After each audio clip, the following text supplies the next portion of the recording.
Hello, my name is Monique Madrid, and this is LOL JAX Artist Corner. Today we have two beautiful writers, Darlyn and Brad Kuhn. Thank you for coming, by the way. Thanks for having us. Yeah. Excited. So we wanted to talk to this beautiful power couple, I like to call you guys. And first, let's talk about this event that you just had, this awesome event it's a 6th year, JAXbyJAX. Tell us about why this year was different. I mean, I know you guys took more of a different role this time around. So tell us about the event, what made it different, and then also tell us in regard to how authors can get in touch with the festival. Well, JAXbyJAX Literary Arts Festival has been around for 6 years now. It was started by Tim Gilmore and Joe Carlisle, and they are a couple of teachers and writers who thought that Jacksonville was full of talent and wanted to showcase that talent. So they started JAXbyJAX at the corner of Park and King in Riverside, Avondale, and it went great guns for 4 years. And they got a little tired. It's a lot of work. And so when Brad and I moved back to Jacksonville in 2017, I took part in the festival as one of the writers who read my work. And then Tim Gilmore asked us to take it over for 2018. So in 2018, we went ahead and did it the same way it had always been done, right there at the in the little shops and restaurants and bars there at the corner of Park and King. But this year, we thought we'd just try moving downtown to a place where it was quieter and more focused on the writers. So we went to Shawana Brooks at the Jacksonville Public Library and asked about holding it there, and it was really a good move. They have 2 beautiful auditoriums there, and then we went next door at the Museum of Contemporary Art and had the use of their auditorium, plus we had the after party there. So mainly the difference were the venues. They were big and beautiful and quiet and writer focused. Right. Yeah, I love that you picked these venues that, like you said, were so vital to the writing world and local feel. That was pretty cool. I'm glad you had fun. Yeah, no worries. Now, we have your lovely books sitting here. So if you could kind of tell us a little bit, we'll start with you, Brad. Tell us a little bit about your book and what it took to make that process happen. You know, what is, kind of get us into the creative mind of a writer. Like, what is the process for making something like this come to life? This was a very interesting and unusual book for me. I'm a ghostwriter. I typically write for other people. So I work with other authors and they pay me up front to help their stories come to life. On my own, I'm a poet. I'm published in nonfiction, and I've got a manuscript for a young adult novel. But I realized when this book came out, it had been 10 years since my name had been on the cover of a book. So it was somewhat unusual for me to be on the cover. This is the story of Colonel Richard Vaux.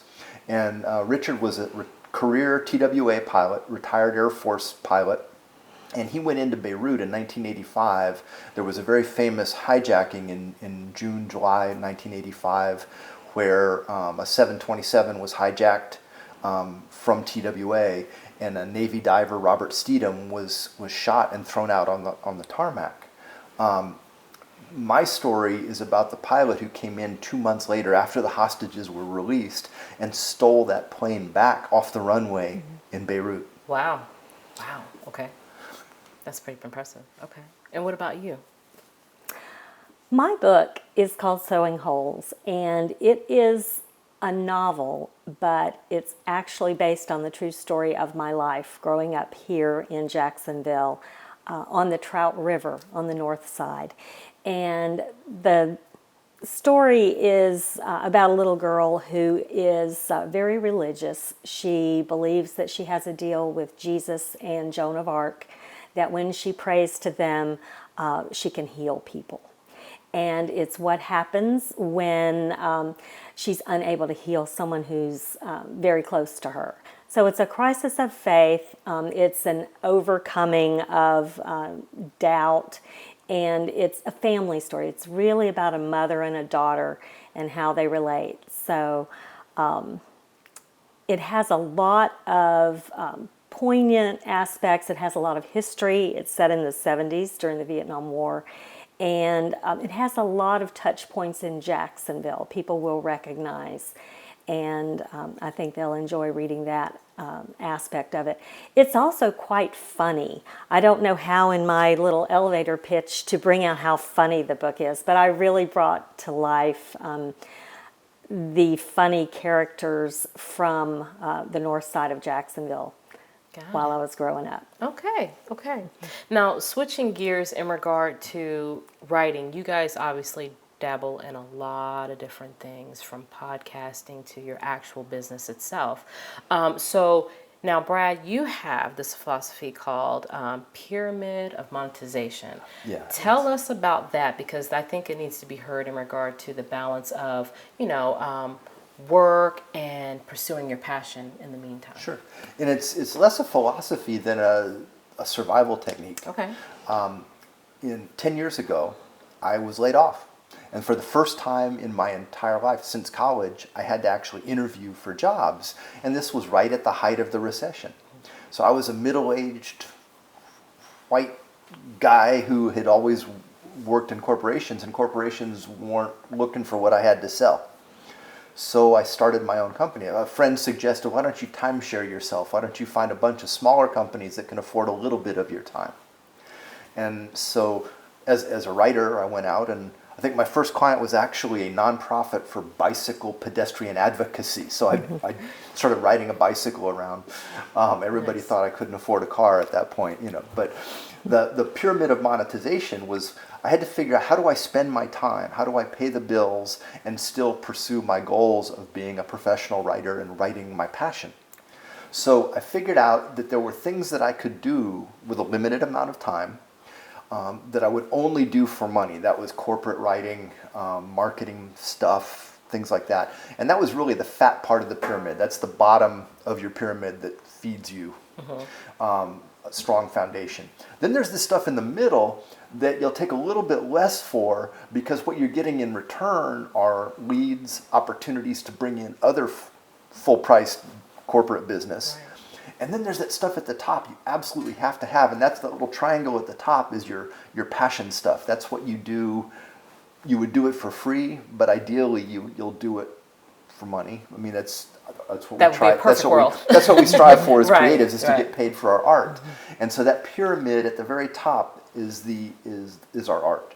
So I figured out a way to write full time, but get paid for it, constantly be kind of building up the business, and still try to allow time for that stuff at the top. Now, if I'm not efficient with my time, the stuff that suffers is the stuff at the top, and I end up spending all my time writing for other people and not doing my own thing. Right. But that's how I've put the cheese on the macaroni, as we like to say. Yeah, no, I think it's a beautiful philosophy. That's why I wanted to bring it up, because I think in the creative world we sometimes have that, how do we eat, but we want to do our passion. Our passion's not always paying, but the money's going to be there. So it's like, it was a nice, beautiful balance to get to where all of it can be, a part of a good life. Yeah, it was a period of blind fear. I had a daughter in private school at the time. I had a mortgage, and Darlyn and I weren't married at that time.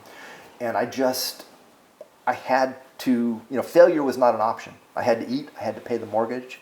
I wanted to keep my daughter in that school. She was coming up on end of high school. So I just had to figure out what to do. And at the time there were a whole bunch of unemployed newspaper reporters, because the newspaper industry was going through its changes. So I was in line behind a whole other lot of folks. So I had to figure out, what did I do that was unique? How did I let people know about that? And then how did I figure out how much to charge for what I do? Got it. Now, I called you the power couple earlier, and the reason why I do it is because, you guys obviously have your separate projects, but then you come together and do projects together. So I wanted to talk to you guys about the importance of having that family support and having that, your main person in your life support. How important and how much of it fueled the projects that you do? Well, Brad and I are in a second marriage, and we were both married to very nice people who gave us wonderful kids. So we don't regret our first marriages at all, but we were married to people who were not creative and really didn't understand when we would want to spend a Sunday in our pajamas at the kitchen table writing the great American novel. And so when we divorced and were alone and lonely and then found each other, it wasn't just that, oh, here's an interesting man or woman in our lives that we found exciting, but it was that we would have dates where we would show up at his house and sit at the dining room table and, with on opposite sides with our laptops doing our own thing, playing footsie under the table. It was things like we would go to one another's houses and look at the bookshelf and find that we had these different books in common, and we'd pull them out and say, oh, mine, here's what Billy Collins said to me. What did he say to you? And we would read these inscriptions, and there's this feeling of just common passion that isn't that common to find in someone. Yeah, it was interesting. They say that opposites attract, but what we've learned in this process is that similarities are what sustain. So we had come together with some, like she said, very nice people, but over time, the similarities weren't there, and it really becomes apparent over time if you don't have those common bonds. I know that the first night I met Darlyn, I spent the night online Googling and reading all of the work that she had published, and I fell in love with the work and the soul behind that work. And it's a story I tell a lot, but there was a poem she had written. Consider my wife had never really, I had written poems for many, many years, and when I got married, she said, I didn't really get all of that stuff that you said. So for 19 years, I didn't write another poem. Okay. And so then I meet this woman at a party. I wasn't looking to have a steady relationship. I was 2 weeks divorced. And I didn't leave him on the market long. That's right. And so I read all her stuff, and there's this poem about sitting at a window, watching a lazy heron wade, reading a poem that curled her toes with pleasure. She said, and I told no one but myself. And it was like I knew this woman. It's like, here's somebody who's written poems that weren't appreciated, and here's someone appreciating poems but nobody to tell it to. And it was like, okay, this has to work. There's no other reason that this was presented this way. And did it feel destined? Oh yeah, we couldn't fight it. I mean, Darlyn said she was going to be the crazy old cat lady, live by herself and never mess with men again. And like I said, I was 2 weeks divorced. I was the happy bachelor. I was going to only love on small plates, tapas, and that all went out the window. We met at the house where the American writer Jack Kerouac lived when On the Road was published. He was broke, and his first big hit splashed into the world, and where he came back and wrote the sequel in 13 days of Benzedrine, inhaler, paper, and coffee. Nice. But he was basically, it was his house. There was a writer's residency in Orlando based at this house, and Darlyn had come to hear a writer, and I was on the board, and we met, and 5 years later we married on the front porch. Aw, that's a beautiful love story.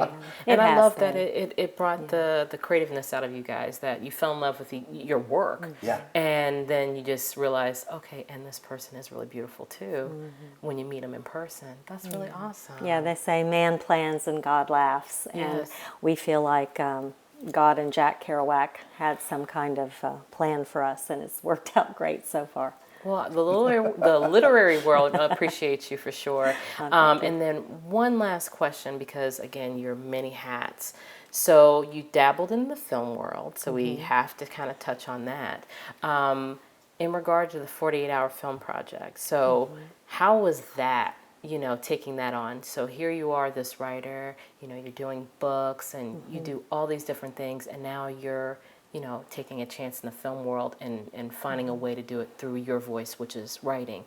How was it? Like, what were the positives to it? And then what did you take away from it that you learned that, you didn't think you were going to expect to get when you did that? Wow. When I wrote Sewing Holes, it was a movie playing in my head, and I was describing the movie. So I have known from the first word that this book needed to be a movie.